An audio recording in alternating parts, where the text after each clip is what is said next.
It's another In Wheel Time podcast, a 30-minute mini version of our live Saturday broadcast from InWheelTime.com.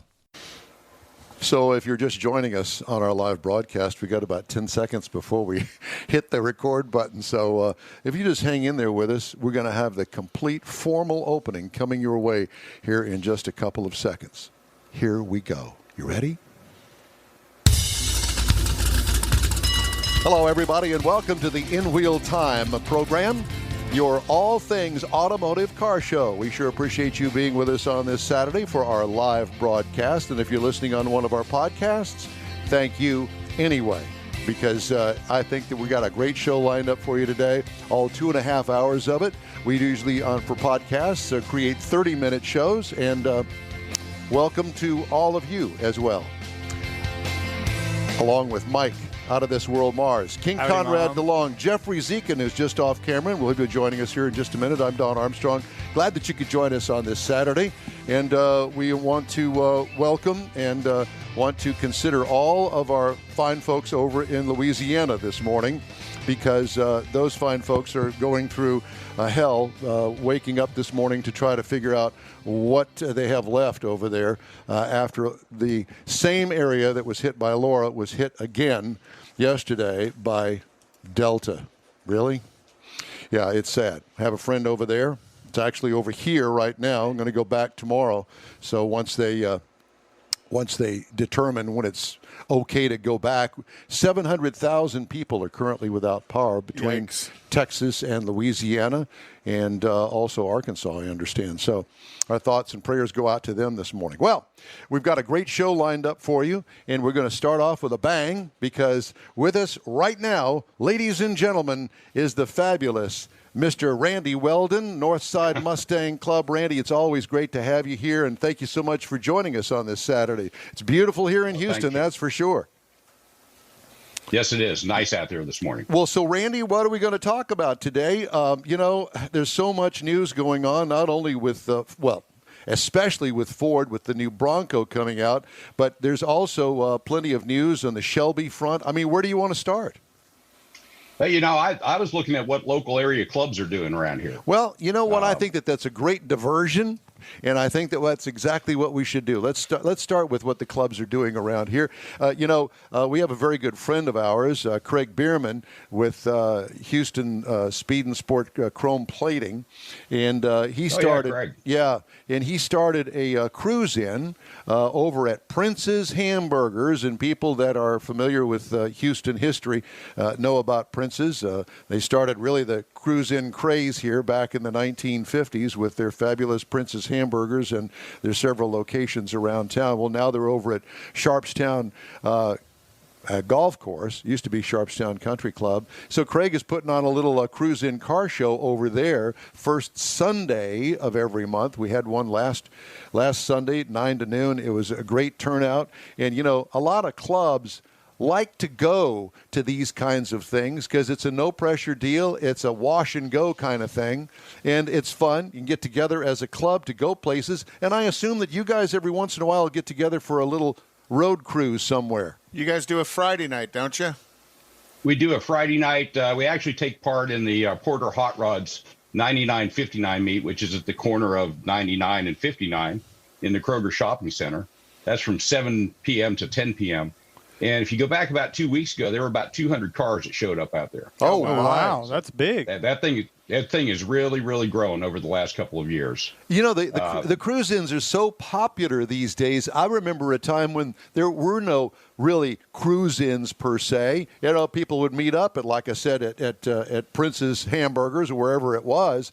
But now, Kroger parking lots, Home Depot parking lots, country club golf courses, whatever the case may be. Tons of fun. Everybody gets together and then gets to go home that evening, and it's really a no-pressure deal. Oh, absolutely. There's also one every Saturday night out in Montgomery at 105, the 105 Cruisers put on, that's actually grown quite a bit as well. And, the first Sunday of every month out here in the Woodlands on the north side, the Woodlands Car Club puts on their monthly cruise-in, TWCC as it's known. And that's always for charity. Every quarter, the charity changes. This quarter, it's Inspiration Ranch, which helps people heal using horses. So we did that last Sunday. And the day before that, we were over in Silsbee, Texas with the Wild Horse Mustang Club. They put on their fall car show, and that also benefits Stable Spirits, which is healing kids utilizing horses. So a lot of that going on out there. But the cruise-ins, like you say, Don, I mean, it's really grown and taken off quite well. Well, you it's know, no pressure. If you remember back in the day, it was like, oh my gosh, well, I own a Chevrolet. I'd never go on a Mustang thing. I mean, they've got their own thing going on. But that's not so much the case anymore, is it? No, it's not. Matter of fact, tomorrow, this MCAE club that we formed is the Montgomery County Automotive Enthusiast Show. We've got a Corvette Appreciation Day out at Papa's on the Lake. Starts at 11 a.m. and runs till whenever. You know, it's funny. Again, you just show up and get together. That's it. and that's really what it's all about. It's about the camaraderie, talking about looking at everybody's cars. This thing that Craig has, I mean, it's not a model specific or make specific show. It's not a judged show. It's a show up and show off kind of thing. You come and go as you please. And it meets some of the craziest, fun people to be around. And there was a guy that had an absolutely stunningly beautiful Camaro out at Craig's show last week. Sat there and talked to him for 20 minutes. Oh, yeah, well, I bought it this way. Really? Well, what a kind of a paint? It was already painted. He says, I've done some touch-up work underneath the hood of the car in the engine compartment. He did a little stuff to the inside.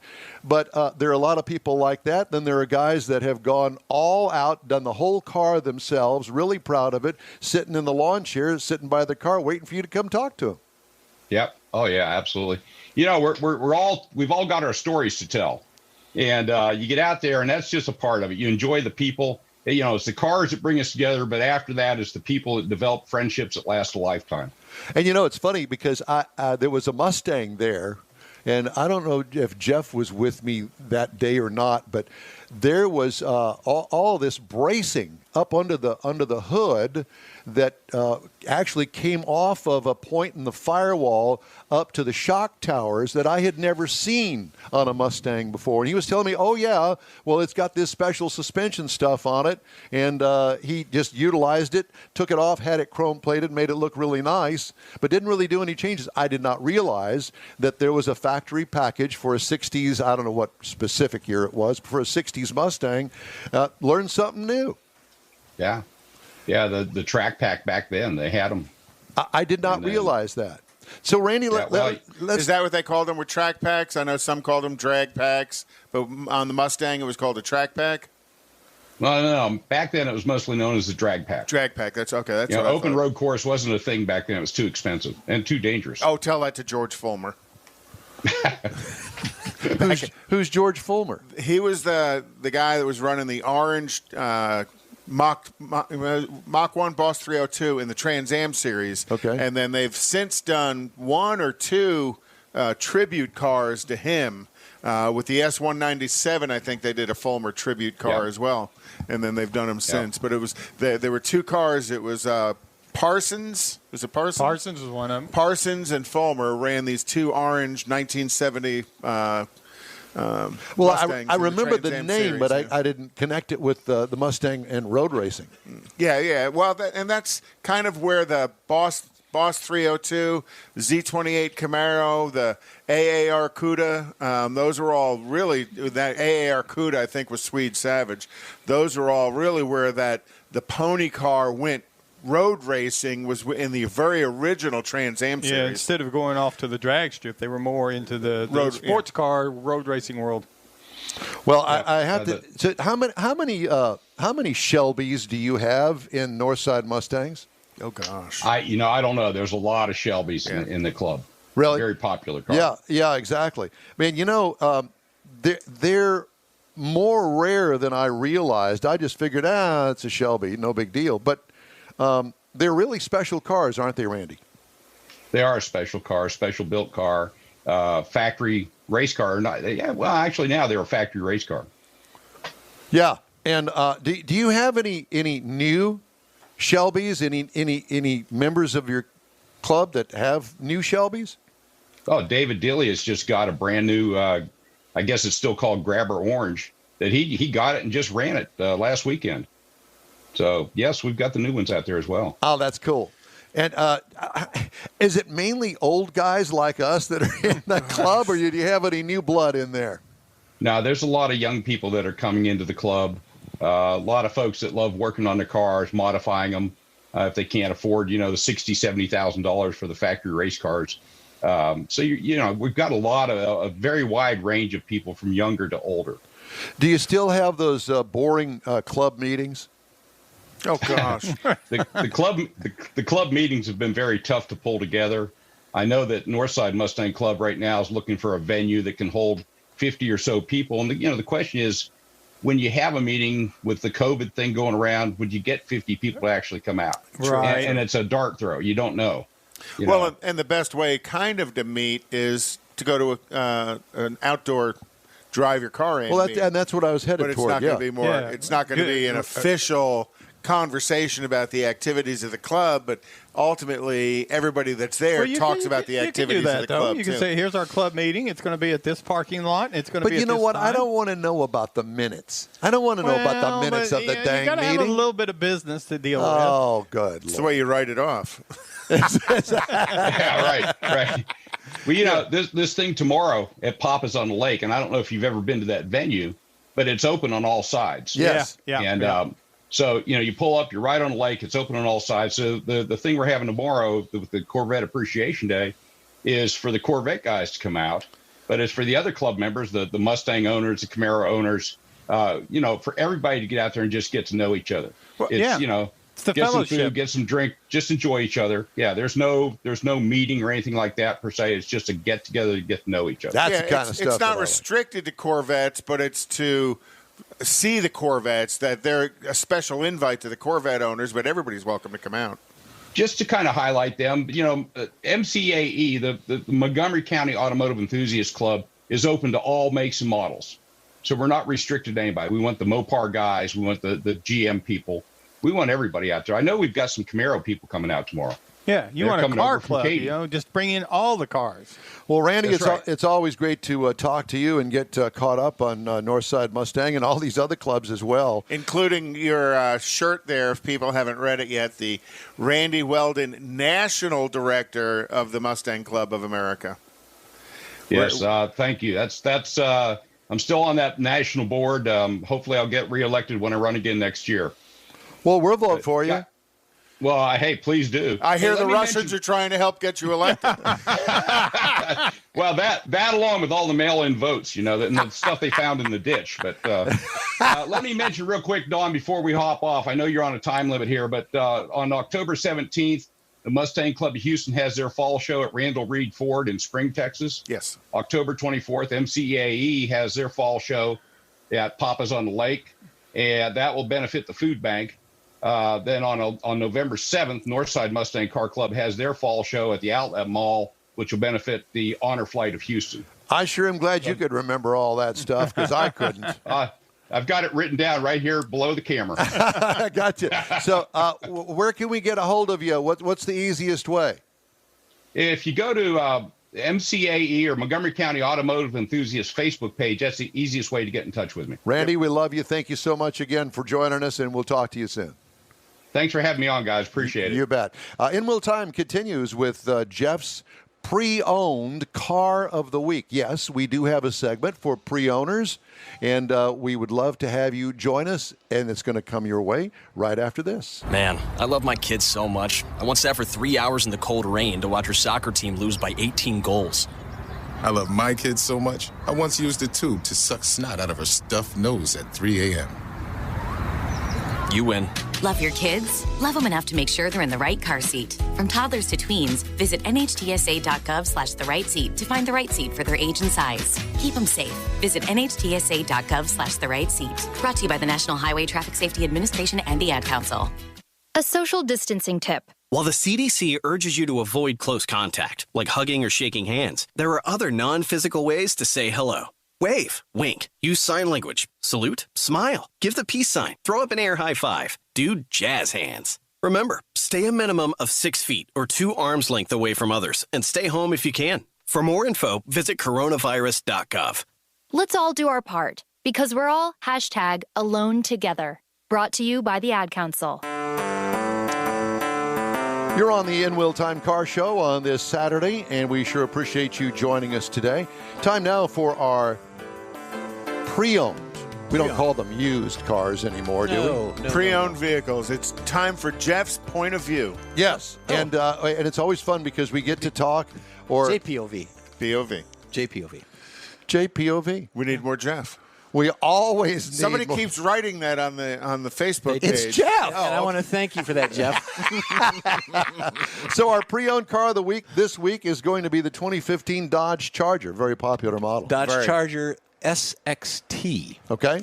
Now, something in researching this is going to take a while. I may need like an hour to explain this, but there is an SE, an SXT, an RT, an RT Road and Track, an RT Scat Pack, an SRT 392, an SRT Hellcat or Heckcat, SE, SEXT offer in all-wheel drive. So let's just settle on the SXT. Yeah, pick your poison on that one. Exactly. The one I did was a V6. It is a 292 horsepower vehicle, 260 pound-feet of torque. And, of course, with the V8, you've got 485 horsepower minimum. And then, of course, it gets into the 700s and so on with the Hellcats and the Scat Packs. And Is that's it stuff. going down the assembly line right back there, wasn't I think it? that's a little different. So, nevertheless, while we get that figured out, no, when Mars gets that figured out, he's over there going, I don't know what to do. Mars is pushing buttons going, what am I doing here? Right. There we That's go. it. Yeah, there it is, going down the assembly line. That is again. actually a Scat Pack. Just kidding, it is not. But the SXT is kind of their biggest volume model. The others are all kind of more... Right, and some of the changes that they had in this particular year were front-end changes. There's cosmetic things with fascia and fog lights and spoilers and air dams and things like that, which are very cool, and it's brought into the nowadays with the newer models and so on. 8-speed transmission, which gives us between a 19 city and a 31 highway on the mileage. Not bad. Not bad. Combined, this is the V6. The V6, yes. Yeah. It's got, what, 300 horsepower? Just short of. 292, yeah. And that 8-speed transmission is a ZF. There it is. So it's a German-built transmission, and it's got good room, good leg room inside. In the transmission and then the engine combination is a smooth ride. Yeah. It's just as smooth as Christy Yamaguchi skating backwards on some fresh ice. It's Yamaguchi, not Yamaduchi, but that's close enough. Okay, 16.5 feet in the trunk, so it's all good. See, it was Tara Lipinski was the Houston native. Okay, and there's Let's the talk interior. about Tara Lipinski, but we don't care about the car. We've lost control. But I do love the interior. It's got a great shape to It's got the interior. center pod. It's got the T-shift handle. It's got all the functions on the steering wheel, much like all the new ones do now as well. So really hasn't changed that much. No, it really hasn't. I think your daughter's got one. What year is your daughter? No, she's got a Challenger. Yeah, she's got a 15. But it's a shared platform. Challenger Correct. and Charger, they share the platform, just 2 less doors. Right. It's a good car. It's a really neat car. Competitive would be the Impala and the SSs in that category. No, it's not. Comparative, yeah, size-wise. Yeah, but this is a traditional rear-wheel drive vehicle Exactly. where the others in the class tend to all be front-wheel drive vehicles. Correct. There's not a lot of rear-drive vehicles available on market right now. Well, and you talk about platform, and then look at all the other ones that it sits on that platform with the Hellcats and Scat Packs and things. So it's a good little vehicle. They're very popular. And it's kind of held its value in the market that it doesn't really depreciate very fast. Correct. After the purchase. And how much does something like that go for? Well, this one in particular, it wasn't in any accidents or anything. It had about 90,000 miles on it, and it was right around $12,000. With 90,000 miles, that's actually I was just going to say that's really held its value well. It did hold its value. I read a story just this week that used car values have gone up on average, $1,200 in the past few months. Yeah, the pre-owned vehicles, especially certified pre-owns, they're taking up. They got a premium on them. Well, and some of the reason for that is that loss of production because of the loss of production because of COVID, right? And that the used cars have to be filling that gap, right. So they're appreciating it. They're almost appreciating in value. That same used car is higher in value, and the incentives for the new vehicles kind of went away. There's because not as it's many all out there. incentives is somewhat driven by inventory. Right. So high inventory equals high incentives, and now the inventory is pretty low, so they're not going to be throwing a lot of money on. And the other thing too that I was doing some research on this week is the fact that a lot of the manufacturers had their assembly lines shut down for almost 3 months in some form or another. Well, we saw one earlier. Yes, we did. That one was shut down a few decades ago, maybe 120 years ago. But nobody thinks about the suppliers because really car manufacturers these days are really not manufacturers of the cars, they're assemblers. Correct. And so all of these other companies that make the parts for the cars to be assembled at the factory, those people laid off a bunch of people. Oh, yeah. And so they're actually behind the curve on all of this. So now it's taking even longer to get cars off the assembly line because everybody else is trying to play catch up. And the thing about vehicle assembly, once you get inside of it, they do all this just-in-time inventory. I was thinking the same thing. Yeah, they don't want to carry, 60 days worth of inventory because they don't want to stock it. So train comes in, they unload the train, and within a couple of hours, that product those assemblies are going on the assembly line. There's a cost involved too. You've got that head of lettuce sitting on the shelf, not necessarily rotting, but you've got all that extra inventory that you've got capital put into that you're not doing anything spending with. anywhere else. Yeah, exactly. So this whole change in vehicle manufacture back in the 60s, 70s, and more so in the 80s and 90s with just-in-time inventory is compounding the delay in filling dealer lots. You go out today and drive around, look at all these dealers' lots, and to a large degree, they are relatively empty. They're parking them in ways so it looks like there's a lot of vehicles there, but there's not. And if you've got a vehicle that you want to have reviewed, let me know, Jeff at InWheelTime.com. Looking for an Aston Martin Vantage. To review. Any of those, yeah. So, hey, we'd love to hear your comments or questions. Our email address is info@inwheeltime.com. A splash and go, and we'll be back with This Week in Auto History coming up just now. 911, what's your emergency? There's a train that just hit a car. Sir, what is your location?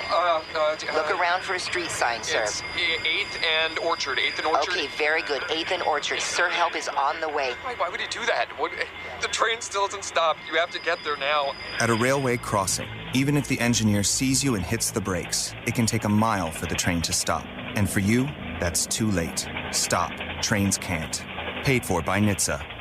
Advance Auto Parts and CarQuest present the Boobs Rock Powder Puff Race. Saturday night, October 17th at Houston Motorsports Park. Gates open at 5. The green flag waves at 6. Wear a mask. Social distancing and sanitizer rules. Enjoy $1 hot dogs and $1 beer. $5 discount ticket info online at NASCARHouston.com. Saturday night, October 17th. Gates at 5. Racing at 6. Houston Motorsports Park. All car classes, including the Boobs Rock Powder Puff Race, supporting breast cancer awareness. It's the last race of the season. Boobs Rock. Don't miss it. It's the In-Wheel Time Car Show coming to you from Studio A in Houston, Texas, USA. Thanks for joining us today. Time now for This Week in Auto History. Conrad has that. Well, this week in auto history, Ford introduced a continuously moving assembly line to build chassis in its Highland Park production facility. I got a feeling we got some video on that somewhere. Well, yeah, we've got, I don't know if it's video, but we have still pictures. Whatever. I don't think they had video back then. Previously, what they did... Wait, I thought that was a 2015 Dodge Challenger. No, not quite. No, these all Model Ts, what they ended up doing was basically putting them on an assembly line, and the car would move from station to station. And they went from like 120 different stations that the people would move to the car to build the car. Now they lowered the head count of the people, and in 29 stations they could build a car. And it went from taking about 12 and a half hours to build a vehicle. Now they could build a vehicle in 93 minutes, 93 man minutes. And there was a point in time where, because of all the vehicles they had there, a new Model T was rolling off the assembly line every 24 seconds. Jeez.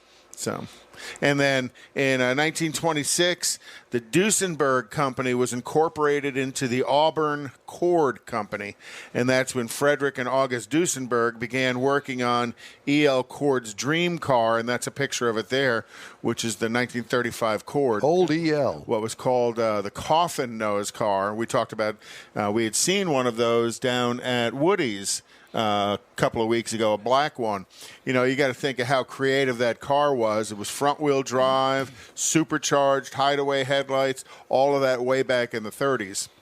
In 1961, the United Auto Workers called for the first company-wide strike against Ford Motor Company, and that was the first company-wide strike they had put on since they started UAW in 1941. After nearly 20 years of domination in 1983 of British racer Richard Noble, he set his new land speed record in the car you see here, which is called the Thrust 2. It had a 17,000-pound Rolls-Royce jet engine in it, and it reset the record to 633 miles an hour in Nevada's Black Rock Desert, not Bonneville. And I think they've learned that the flooring, the ground is a little more stable in the Black Rock Desert because Bonneville has been having through the years, some issues with water and the salt having problems with that. And when they reset that record, the record was 13 years old, and they reset the record that Gary Gabelich had set, the Blue Flame, in 1970.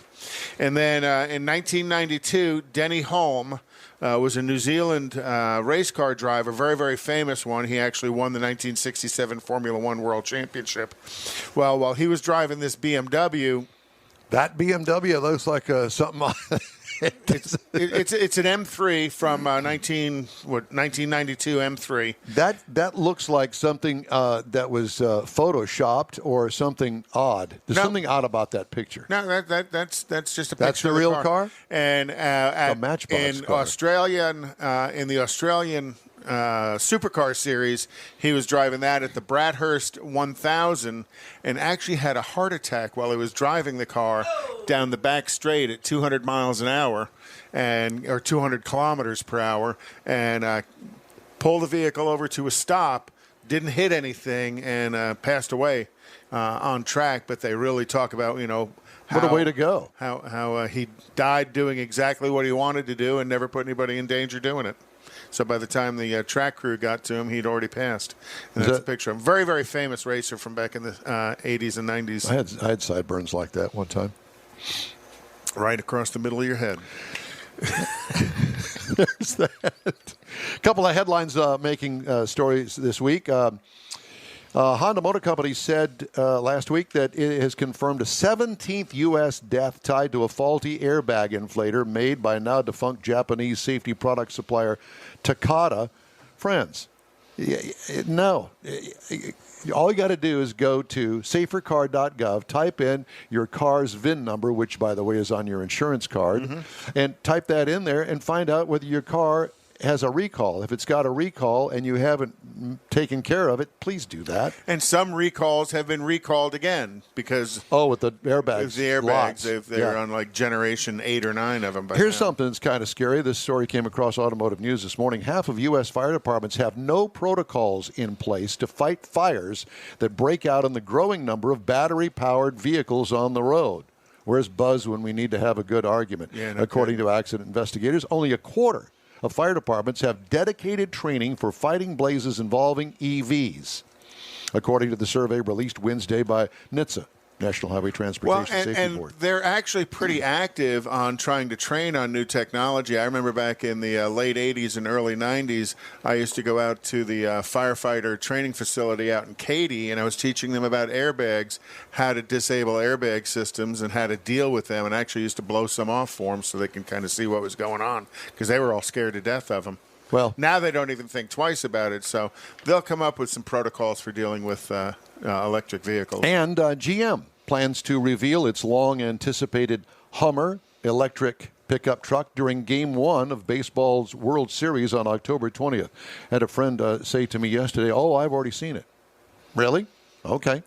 GM, after a nearly 10-year hiatus from the Hummer name, because of what a horrible vehicle that was. I loved them. I love the H2s. But that five-cylinder engine sucked. That was the H3. The H3 was basically a Chevy Colorado. It was just terrible. But the H2s were cool. Well, they're going to start production of the EV under the GM brand in the fall of 2021, according to a promotional video. The vehicle will be revealed globally at 7 o'clock Central Time during the World Series on Fox. And I was talking to somebody at General Motors, and they're going to do a special edition called the David Ainsley.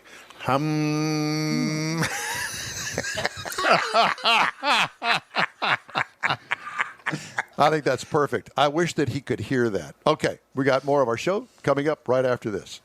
Hey, thanks for checking us out. Don Armstrong saying be sure and join us live every Saturday, 10 a.m. to 12 noon Central Time on YouTube, Facebook, and InWheelTime.com. Our podcasts are also available on Apple Podcasts, Spotify, Stitcher Radio, iHeart Podcast, TuneIn, Google Podcast, and Podcast Addict. We'll see you next time.